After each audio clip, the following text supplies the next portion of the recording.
Hey everybody, welcome to Money's No Object. I'm your host, Dylan Howell. This is episode number 202 of our YouTube channel and podcast, and I could not be more excited to continue sharing with you guys personal finance topics that I think could be useful for you in your long-term financial journey. Today, we are going to be talking about pensions, and specifically, why pensions went away, or why pensions are going away at a record pace. So we're going to talk about that, talk about where you can get your money in retirement if not from a pension, and exactly why pensions went away in the way that they did. So stay tuned for that and much more in the rest of today's episode. Before we get started though, if you could go down below, hit the big red subscribe button, like this video, leave any feedback in the comments down below, and I'll be sure to respond to anything you leave down there. If you're listening on Apple or Spotify podcasts, be sure to subscribe and leave me a review on either one of those platforms. Follow me on social media at MNO with Dylan, and that's really good supplemental materials to all the things I'm putting out in these long form episodes on YouTube and the podcast every single day. And then if you need somebody to help you to create a financial plan that's specific to you and your family's needs and keep you accountable to that plan over the long term, then I can do that. Just go to my website, www.MNOwithDylan.com. Click on the Work with Dylan tab, and you can choose the financial coaching session type that would work best for you, and we can begin pushing towards your long-term financial goals together. So let me guess. You work for some company, and that company offers you a 401k or a 403b or a TSP or any number 457, any number of employer-sponsored retirement accounts. And that's perfectly fine, right? I am throwing no hate at employer-sponsored retirement accounts. More wealth is built within employer-sponsored retirement accounts than just about anything else when it comes to investors in the U.S. today, when it comes to retail investors, right? But the point is not that you can build a lot of wealth in employer-sponsored retirement accounts. We know that, right? That is something that we've talked about time and time again. The point is that why are those employer-sponsored retirement accounts there? Well, there's a really, really simple answer. And that's because these corporations, these companies, these businesses stopped giving you pensions, okay? There once was a time, 25 or 30 years ago, where you knew if you worked for, 25, 30, 35, 40 years somewhere, and you worked hard, and you came to work every day, and you just put in your time, right? You would expect to be rewarded for your loyalty and hard work.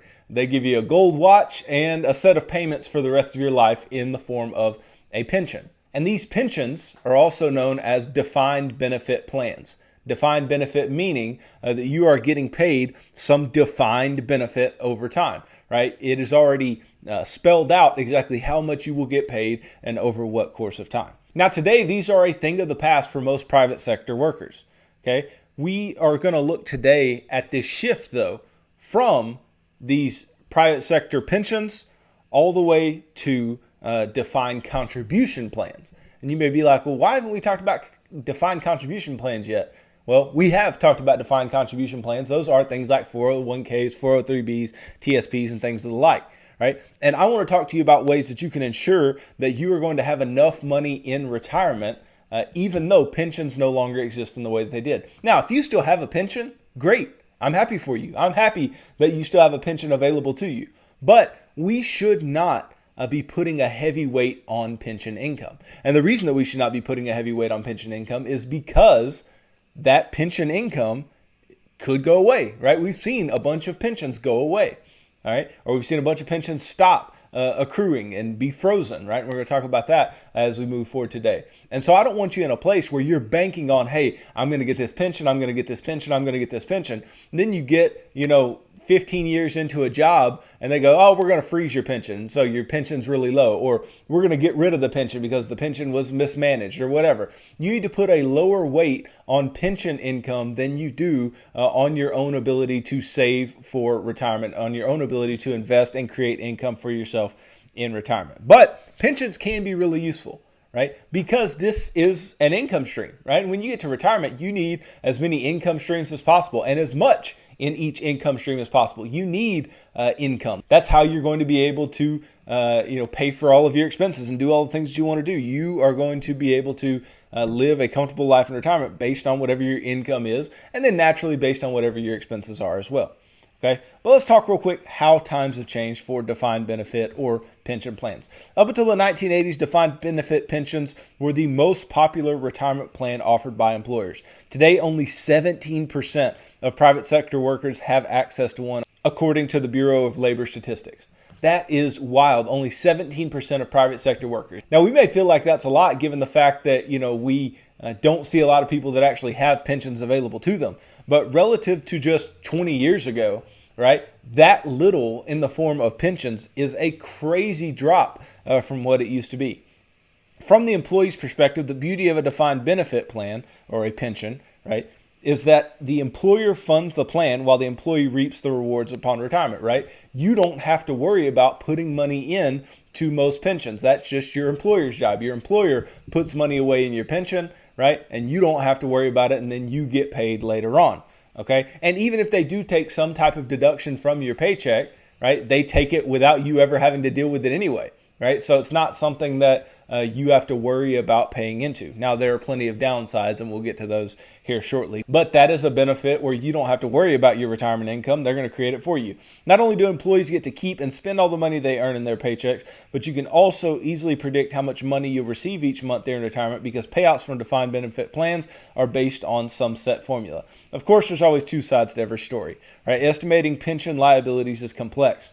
Companies offering a defined benefit pension plan must predict the amount of money that they will need to meet their obligations to retirees. And this kind of leads to why a lot of pensions get mismanaged because they don't accurately assess what they are going to need. So they're either going to come short on what they need or they're going to come short on the returns that they need to make because pension funds, right? These are just funds of money from these different companies where all this money is pooled into one place and somebody manages this pension fund. Well, pension funds have been mismanaged in the past, and so people don't get their pensions, and people were really frustrated at the fact that they didn't get their pensions, and rightfully so.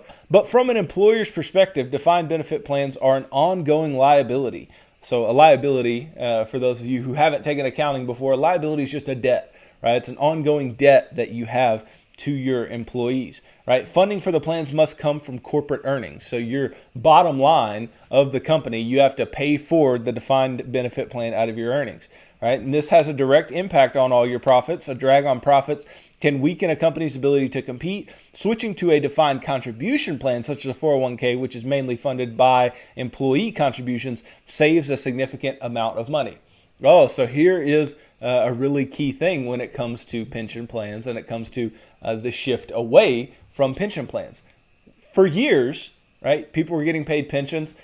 These corporations were very employee-centric, right? They wanted to take care of their employees. They wanted their employees to be paid even after they left, right? And so that was that ongoing liability. But in this day and age where profits are everything, revenues are everything, growth is everything. We need to grow. We need to, be more profitable. We need to do all these different things. In this age where this is the case, then the companies want to push that liability off on their employees. Now, should it be your responsibility to save for your own retirement? Absolutely it should be. Regardless of if you're going to receive a pension or not, you need to be putting money away for your own retirement. But if you're receiving a pension, maybe a little less is needed than somebody else. But it's still your responsibility. Anything that comes in the form of a pension should be extra to you. It should be just icing on the cake. And that cake should be your 401k, your IRAs, or all these different things that we're going to talk about as we move forward today. Okay? But that liability to employers and their need to grow and their need to grow profits and maintain profits over time, that is a big reason why a bunch of these employers got rid of these different defined benefit plans and pensions are on the fritz. Now, over the last few decades, private sector companies increasingly stopped funding their traditional pension plans, which that's known as a freeze. A freeze is the first step towards the elimination of a pension plan. I'll just give you some anecdotal evidence. My dad works for a company that had a pension for many, many years, and that pension was frozen, right? That pension got to a point where it no longer accumulated. There was no longer any growth in the pension, right? And so they stopped funding those traditional pension plans. Now, even though he will receive money from the company in the form of a pension, it's not near as much as it could have been had the pension kept accruing over time. GE, General Electric, is an example of a major corporation that has done this, that has frozen their pension. It announced plans in October 2019 to freeze its pension for 20,000 U.S. employees and shift to a defined contribution plan as steps to reduce the deficit of its underfunded pension by as much as $8 billion. And that's another issue, is that these companies can have underfunded pensions, meaning that they don't have enough in the pension to be able to take care of everybody who they owe money to. Right? And so if that's an issue, then they may just move to the place where they're going to do a defined contribution plan and not a defined benefit plan. Other high-profile examples of major corporations freezing pensions over the years include IBM, which in 2006 announced that it was freezing its defined benefit plan to shift towards employee-funded defined contribution plans, which ultimately saved the company billions. Soon after, Verizon, Lockheed Martin, and Motorola took similar steps. So you see this pattern of these companies taking these steps to get rid of these liabilities from their books and just put the burden of saving for retirement on the employees. Now, right or wrong, this is what they're doing, and so we have to adapt. Okay? Corporate America has defended these moves on the grounds that the government has made moves to enforce companies to fully fund their pension plans. The Pension Protection Act of 2006, for example, mandated stricter funding requirements to help ensure that employees get paid benefits. But companies haven't always funded the plans. All too often, the money hasn't been there when it's needed, and the government has to be forced to bail the companies out, to bail those plans out. And that's something the government doesn't want to do, and it's something that the company doesn't want to go through either. This path has been taken by several airlines and the contingent steel makers over the years, all of which filed for bankruptcy and shifted the responsibility for their retirement plan obligations onto the U.S. government. The government, in turn, shifted the burden to taxpayers. All right, so this is a big, big issue because anything the government pays for comes from the pockets of taxpayers. Right? It comes from the fact that they're either going to go deeper in debt or they are going to have to take money from taxpayers like you and I. Right? And in doing so, right, these companies don't want to have to deal with these ongoing liabilities that are, a little ambiguous. They don't really know how much they're going to need, and therefore, right, these companies decide, hey, let's just get rid of these types of plans. Now, there's obviously some impact of the shift to defined contribution plans from defined benefit plans. Okay, so what does the end of defined benefit plans mean for employees? The entire scenario is bad news. Unlike a defined benefit plan, right, where employees know exactly what their benefits will be in retirement, the only certainty in a defined contribution plan is the amount that the employee contributes. Many employers offer matching contributions, but that's 100% voluntary. They do not have to do that. After the money hits the account, it's up to the employee to choose how it's invested, typically from a menu of mutual funds, and the vagaries of the stock market to determine the ultimate outcome. Maybe the markets go up, maybe they won't. Now, over a long period of time, we know that the stock market has gone up and will likely continue to go up over time, right? But it leaves this up to the market and up to your investment choices and not up to what the company will define, what the company will tell you, you are going to receive this as a benefit. So it's kind of a cop-out, right? They're just pushing the responsibility off onto the employee. On the other hand, many employees who are relying on their employer-funded plans are left to fend for themselves when the employers fail to fund the plans. Similarly, many employees were left in a bind when their employers terminated defined benefit plans or downsized their staff, giving the workers a one-time lump sum payout instead of a steady income stream. Right? This is problematic for workers who really bank on the fact that they are going to receive some pension. That's why I'm telling you, if you are receiving a pension and you know that you're going to receive a pension one way or another, or you expect to receive a pension one way or another, right? You need to put a barrier between your retirement life and that pension. That pension needs to be extra. It does not need to be something that you're banking on so much that if you don't get it or you don't get it in the full amount, that you're going to be eating beans and rice in retirement. We do not want that. We want to live comfortable retirements, and the best way to do so is to take your retirement into your own hands. So from an employee's point of view, all of this is very negative, right? All of this is like, the employer's just trying to make more profits and save its own tail by not paying me a pension, wah, wah, wah, right? There's very negative things that can come from employees on here, and rightfully so. If that's what you've expected your whole life and that's what the employer has told you and then they don't live up to their promises, then you have the right to feel slighted. But on the other hand, your retirement is your responsibility. And I don't know about you, I want my retirement to be my responsibility, right? Because I think that I can put money away in a way that a pension fund manager is not going to, right? A pension fund manager is on average going to make about 6, 7, 8% on your money. Long-term rates of return on the stock market have been 10+%, right? Well, if I can just put my money in an index fund and allow it to grow over time, and allow it to grow in a way that it's not going to be taxable to me later on via a Roth account, or, take some tax deductions today and it be taxable later via traditional IRAs or things like that, then that may be what's more beneficial for me anyway, right? So I don't feel bad that pensions aren't out there as much anymore, but you have to understand, as somebody who may work for a corporation who does have a defined benefit pension, that pension could go away. Or as somebody whose pension's been recently taken away, you need to understand that it's time to take your retirement into your own hands. Or if you're somebody who doesn't even know, right? You don't know what you need to be doing. You need to understand that you still have to take things into your own hands. You need to be investing for your own retirement, regardless of what you're offered. You need to be taking it into your own control. So what is the reality of today's retirement, right? Well, it really comes down to fending for yourself, as I've been talking about, right? When it comes to a financially secure retirement, you need to fend for yourself. For most, Social Security benefits are not enough to live on. And I'll just tell you, they are not enough to live on. I've seen people's Social Security benefits.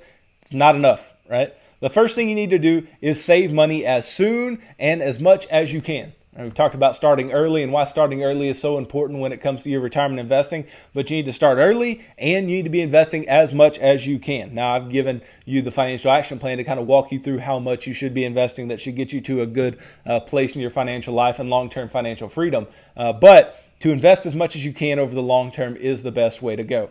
Now, how can you invest? Well, we've talked about all these things, but I want to just hit on them real quick. That way you can understand where your money should be going if you can't rely on some pension. And even if you have one, you shouldn't be relying on one. But where does your money need to go? All right? You can start with your tax advantage retirement plans.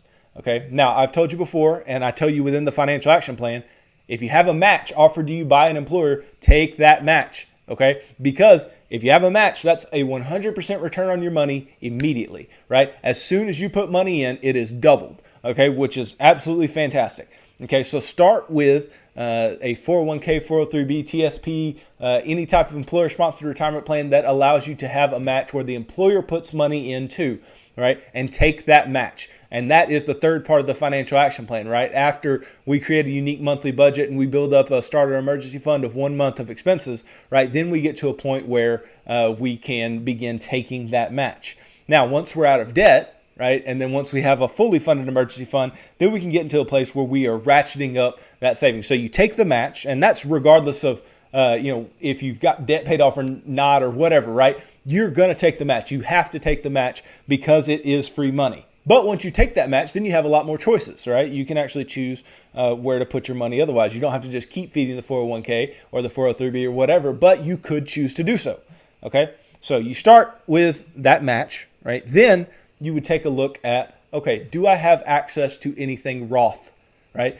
Do I have something that is Roth related? Can I access a Roth 401k? Or do I have access to a Roth IRA? Now, the reason to ask this is because for most people, Roth can be extremely beneficial because you get to retirement, right? And you have to pay no taxes on the money that you take out of your Roth accounts, which is extremely beneficial.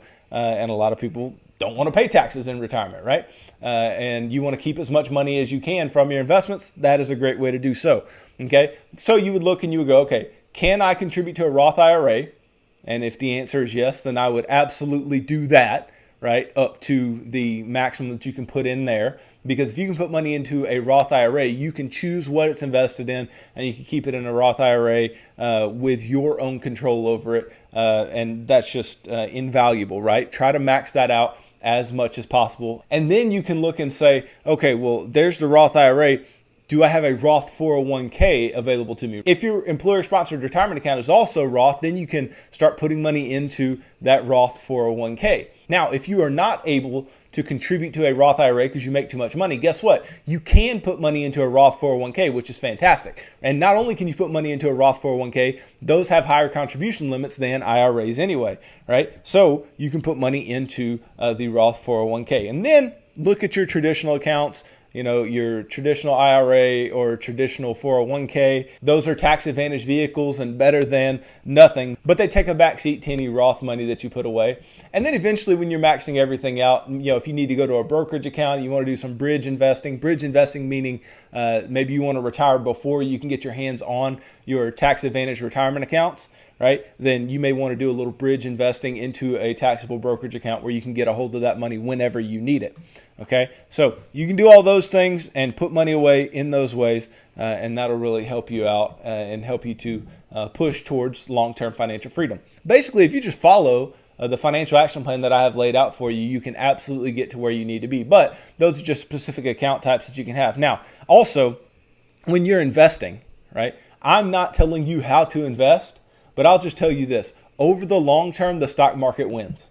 Okay? And over the long term, stock market returns have been better than bond market returns, right? They're way better than any savings account you have. They're way better than any CD you have, right?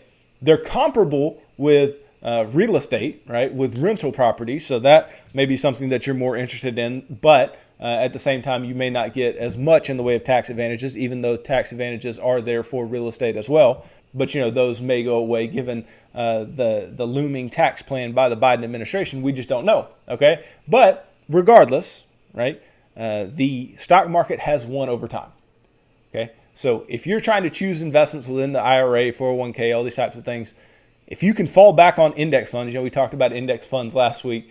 I think index funds are a great choice. A lot of my money goes into index funds, and I know that the stock market has won over the long term, right? So diversified groups of companies, diversified groups of publicly traded companies will win over time. And so that's what I'm betting on. You can bet on whatever you want to, but you need to make adequate returns within these accounts, right? If you're not going to get this pension, right, and a pension fund manager would be trying to make 6, 7, 8%, right? Go into the market and try to make more than 8%, right? Go into the market and try to make the most in the way of returns you can. Now, that doesn't mean doing any speculating. You need to be investing, right? You need to be putting money away into assets that are going to appreciate in a reasonable manner over time. But see, when it comes down to it, regardless of if you have a pension or not, right, you need to be aggressively investing, right? The amount of money that you put away in your investment should not be heavily impacted by the amount of money in your pension or the amount of money that you're going to receive from your pension, right? You should still build a big nest egg. Do it, right? Who whines about having too much money when they retire? Then you can give more. Then you can spend more. Then you can have more fun, right? When you retire, you can maybe retire earlier, right? If this is the case. But know that even if you have a pension, we don't need to rely on it. Okay, because we don't know what it's being invested in, right? We don't know how stable it is. We don't know if our employer is going to keep it over the long term.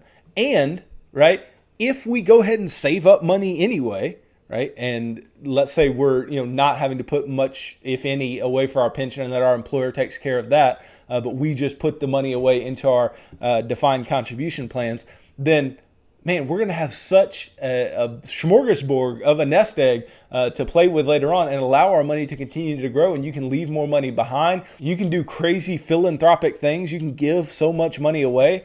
But you have to understand that the pensions are dying. Pensions are going away. Only 17% of private sector jobs have pensions available to them. If you have one, bravo, right? But pensions are going away. And don't get caught up in a place where a pension goes away and you're between a rock and a hard place. You need to take your retirement into your own hands. That's what these companies are wanting you to do anyway. They want you to take your retirement into your own hands anyway. But you should do that. Take your retirement into your own hands. You will not be sorry because you'll have the control. You'll make the choices. And at the end of the day, there'll only be one person to blame if you don't get to where you want to get, and that's you.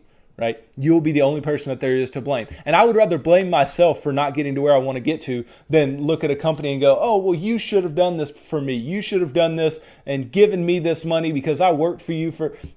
No, that's not the way you need to think about things. Think about things through the lens of this is my responsibility. I'm going to do this for myself so I can live a comfortable retirement life. But let's say a company gives you a pension, right? That pension is not likely to be near as much as either you want it to be in retirement, right? It might be enough to live on, right? But how much margin can you really create with the pension that they're going to give you, right? And are you going to be able to live on more money in retirement? Because I would love for you all to live on more money in retirement than you do today while you are working, right? And if we can get to that point where we're building up assets for ourselves, then that's absolutely possible. But if we just live on a pension and we don't build up any assets for ourselves, then it's going to be very, very difficult to make that a reality in our own lives, right? You have to take personal responsibility for your retirement savings, do all the right things, invest in the right accounts, invest in the right investments, right? And you can get to where you want to get to over the long term. You just have to be very, very intentional, and you have to tell the pension that you may have available to you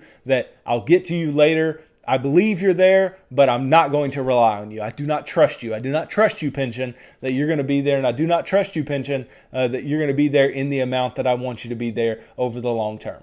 Now, this really spits in the face of a lot of people who have pensions and don't have anything else saved because they do rely on their pensions. But this is not me going out to you and saying, you're doing this wrong. You have to do this other thing too, right? It's not necessarily me saying that, but it's me saying, how much do you really trust it? How much do you really trust that your pension is going to be there? Because there are large corporations that these employees trusted that their pension was going to be there, or trusted that they were going to have a pension when they retired and those pensions went away, or trusted that they were going to make as much in retirement as they did working and those pensions went away and they only got a little bit, right?